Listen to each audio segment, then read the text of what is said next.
Today, I will going to demonstrate how to burp your baby.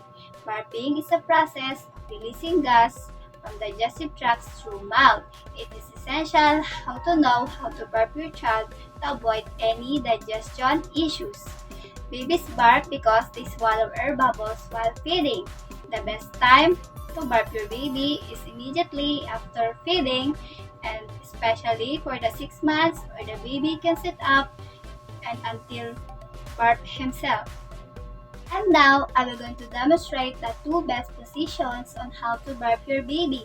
Number 1 is burping the baby upright on your chest, all shoulders.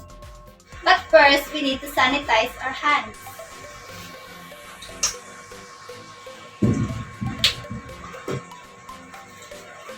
And then, get a cloth and put it on your shoulder.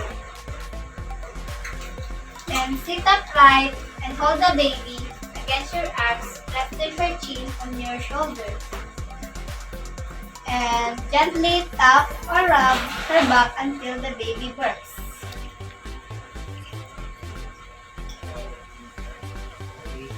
Number 2 is burping the baby on your lap. Place a bib on the baby. Then hold the baby and sit it on your lap. And then place one hand on his chest and with your fingers on his chin. And then gently tap or rub her back until he burps.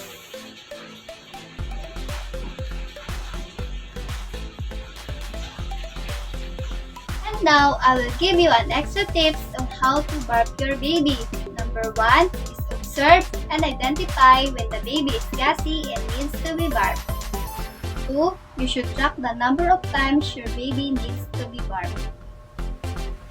3. Babies that are bottle feed needs to be burped more often because they swallow more air than breastfeed babies.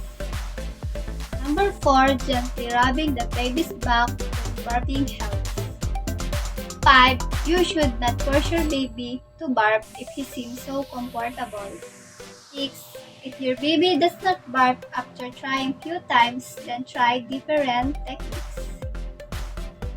The baby may take few times, however, once you identify the best method to burp your baby, it will be a smooth process without